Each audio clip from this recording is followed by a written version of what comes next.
Have you been wondering what it's like to survive through this Colorado winter season? Well, in today's video, I'm going over exactly that. So if seasons are super important to you and staying warm in the colder months is important as well, go ahead and keep on watching.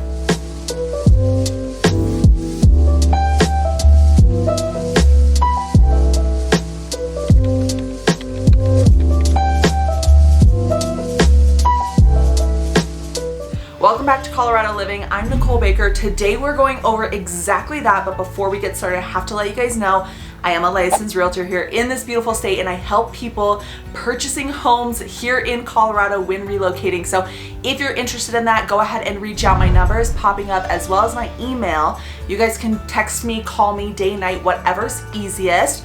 Also, if reaching out isn't necessarily something that you're interested in right this second and you're just looking for a little bit more information, go ahead and subscribe. I post videos every Monday and Wednesday at 5 p.m. But let's get started in today's video.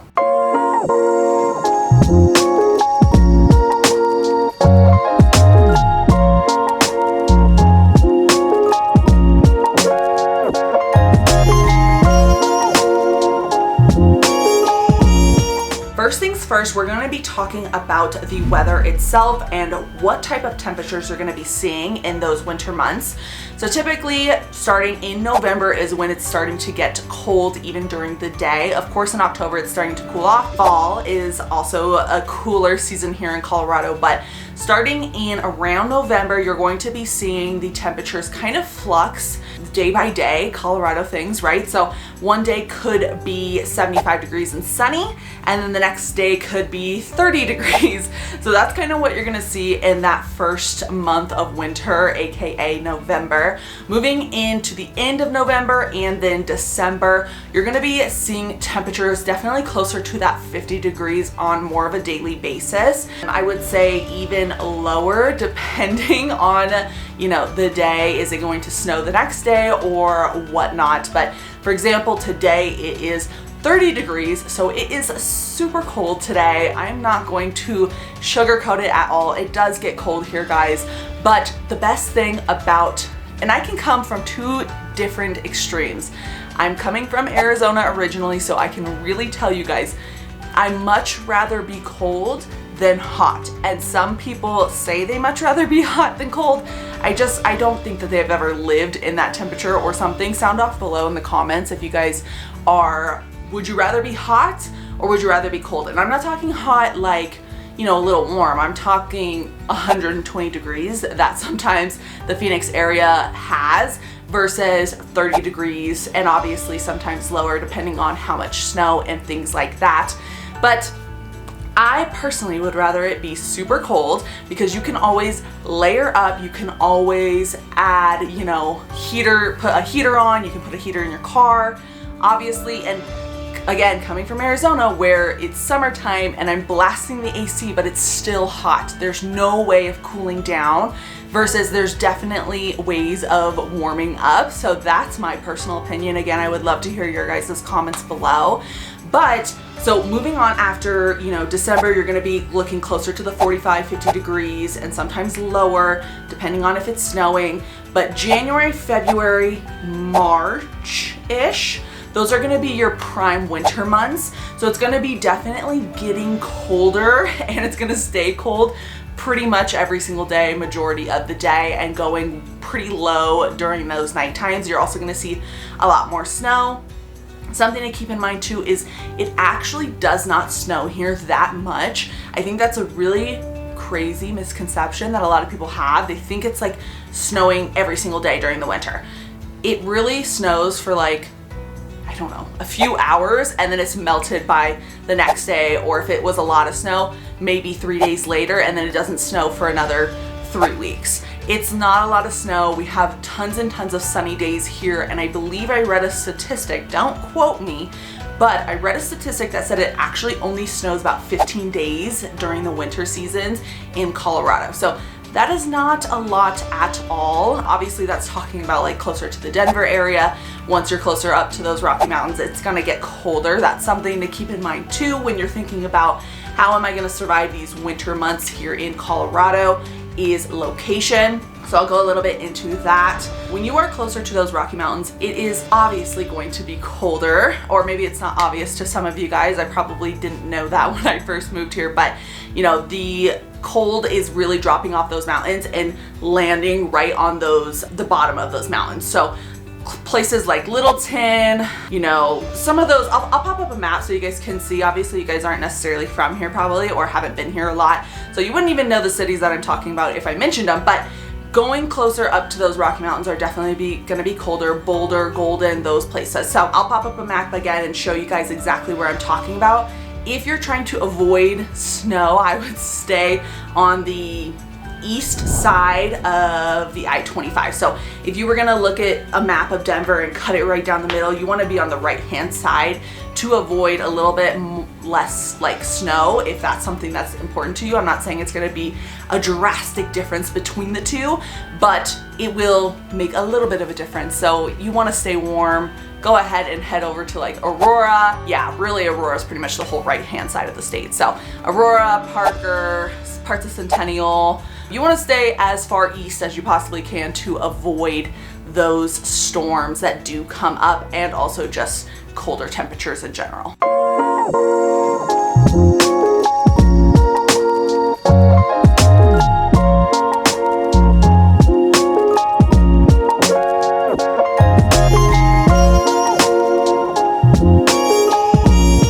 Next thing I'm going to talk about when it comes to the winter seasons and how to survive them here in Colorado is going to be the proper attire. A lot of the times we move here without having any sorts of ideas on what to buy to stay warm and how to prepare. So I have a couple of things right here to show you guys that you might want to think about getting, or something similar to this before, especially if you're moving during the winter seasons. You want to be able to like come prepared. The first day I moved here, it was a full-blown snowstorm, so I didn't have the proper shoes, I didn't have the proper clothes. I don't even think I had a beanie at the time. So just something to keep in mind. You want to make sure that, oh, can you guys see my kitty? She wanted to join for this video, so ignore her in the background. This is a pair of Uggs. Not saying you have to get Uggs if you're a girl, but there's, you know, fake Uggs that are just as good. You can't wear these in the snow because the material on top definitely will get ruined. You might be able to spray some protectant of some sort on top, but something to keep in mind is your shoes. You also want to have a good pair of tennis shoes that can get dirty, and you want to have a good pair of snowshoes as well. Something that's like a little bit of a thicker boot to keep your feet warm, because your feet, at least for me, are typically super cold. I don't have a beanie with me right now, but you want to make sure you have a beanie. All the heat escapes from your head, so making sure you're prepared with that. Also right here, I have a beautiful puffer. You're gonna want a puffer.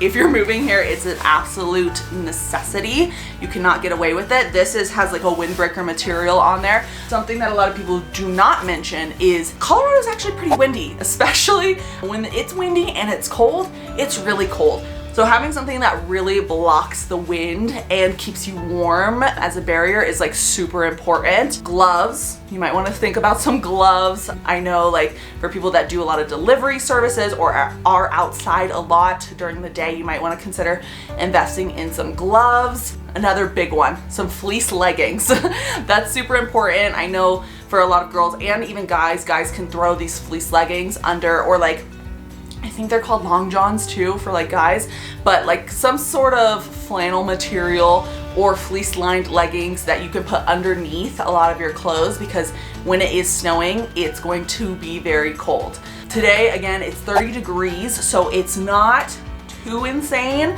It is cold though, don't get me wrong. I'm wearing just this jacket, some leggings not fleece lined, and some tennis shoes, and I was fairly warm. I wouldn't say I wouldn't be walking the streets with just this on. I probably would throw another pair of sweatpants on and be wearing my puffer, but you can definitely stay warm here, and it's not a big deal, especially if you don't spend every second outside. You can definitely make it in the Colorado winter.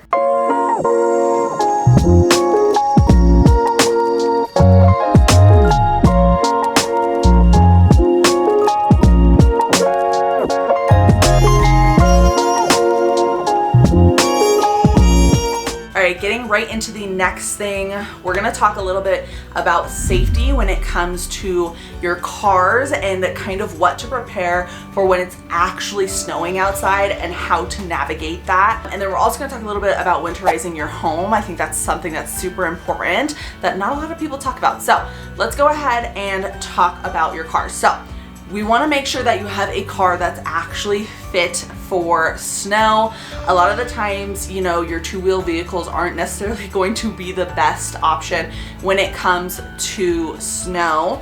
Obviously, you know, we don't all have the money to just go buy a brand new car. So I'm just giving a suggestion for some people, but also snow tires, you want to think about that, and you could potentially invest in maybe some nice snow tires if you can't switch your car. And even if you can switch your car, you probably want to invest in some nice snow tires as well. Another thing that I did not think about when I moved here is I do have a car, a small car. I guess it's not small, it's a sedan. So you can kind of compare and contrast. It's a Sonata, nothing too high off the ground. When it does snow and the streets are filled with snow, and so whenever a snowplow, if you have snowplows in your state that you live in right now, you might not even thought about it, but for people like me that came from Arizona where it doesn't snow at all, at least in Phoenix, the snow wasn't really a concern, I guess, in a way, and I didn't realize that they didn't snow plow the neighborhoods first, like within the actual neighborhoods. They are pretty much immediately on the highways. They're pretty much immediately on like some of the major busier streets. But when you are actually leaving your driveway, they are not typically plowed. And if you're like me and you need a Starbucks first thing in the morning, it's going to be very annoying to shovel all the snow. And sometimes it's just like you're gonna have to like level it out so that way your bumper doesn't get messed up like mine did. So just keep that in mind when it does snow. It's kind of annoying to get out there, but again, it only snows a couple times during those winter seasons. So I don't think it's a big deal. You guys can decide for yourself. Also, that's why I was saying you might want to think about getting like a larger SUV so you don't have to worry about that. That'll be definitely my next car, is going to be a larger SUV type thing. Yes, it's gonna kill me on gas when I'm literally driving everywhere in the state, but it is what it is. I want to be able to get my Starbucks in the morning. I digress. We're gonna go into making sure you're cleaning off the snow on top of your car. So not always do we have the opportunity to park in the garage, especially if you guys are a multiple car household. So you're gonna make sure that you have some sort of broom situation to get all that snow off the top of it. Something I didn't know when I moved here is that you should definitely remove all the snow on top of your car, not just your windshields in the front and the back. And the reason for that is because if the snow does fly off your car and hit someone else's car, it could cause an accident and you could get in trouble for that. So you definitely don't want to be causing any accidents. So keep that in mind as well. And then also, this is just a pro tip, you want to get a push to start car that you can start from inside, so you can start heating up your car while you're finishing getting ready for the morning for work, and then you don't have to worry about being super cold. But let's go ahead and move on to how to winterize your house and the housing market during the winter time here in Colorado.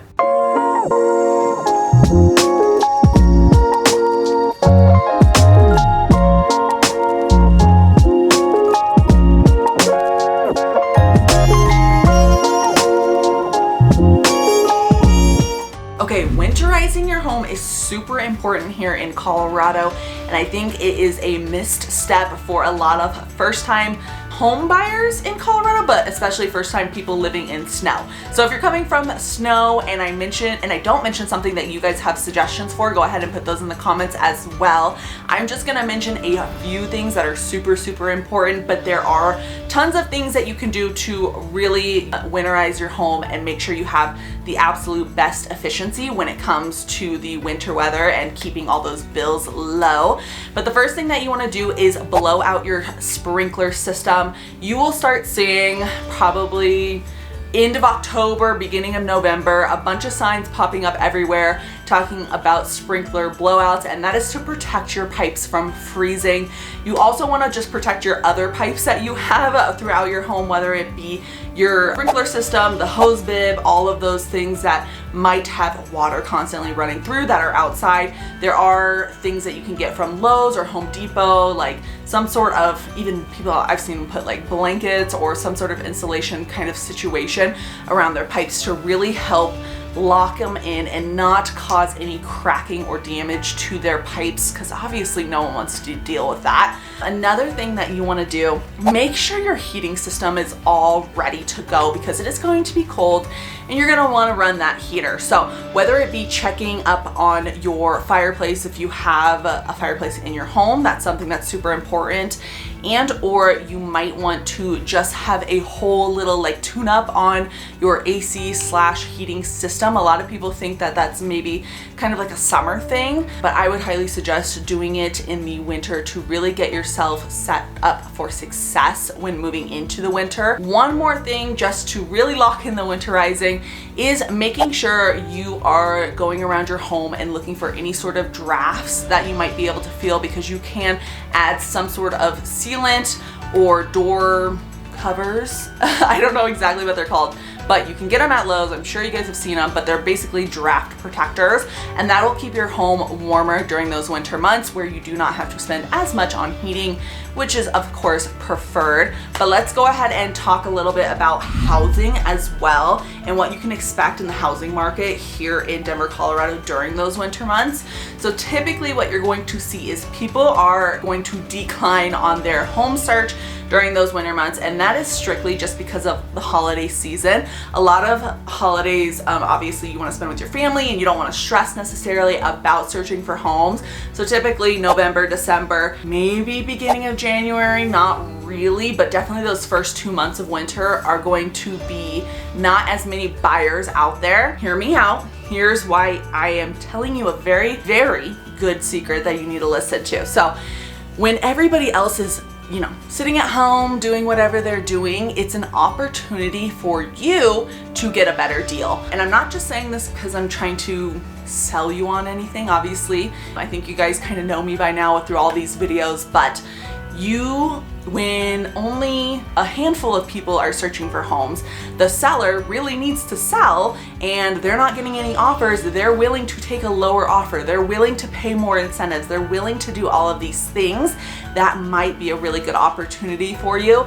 Typically, you are going to see a little less supply during those months as well. So people that are selling their homes aren't necessarily, they might even take their house off the market, or there might not be putting as many houses on the market as you would have seen during like the summer, spring, and fall time. So yes, of course, there's less supply, but less supply, less demand during those 2 months out of the winter. So you definitely want to take advantage of that. And then also, of course, with interest rates, big news, the last weekend the interest rate did drop down just a little bit, but that's awesome because we did see inflation come down a little bit and we're hoping for that to continue. So interest rates could come down and be a little bit more affordable, but keep in mind, more affordable interest rates means more people want to buy houses or can buy houses. So if you don't mind paying a little bit more so you don't have to pay as much out of pocket, I've mentioned this in my other videos, but 6 months ago to a year ago, people were paying, not kidding, $60,000 over the list price in cash, not including the down payment and closing costs. So that's obviously with interest rates being really low, there was a crazy demand. With interest rates being a little bit higher, there's a little less demand and you don't have to come as much out of pocket. That's really for my first time home buyers and people that are looking to sell and buy. So typically that means like a contingency of some sorts. But just keep that in mind when you're thinking about making the move to Denver, Colorado during the winter season.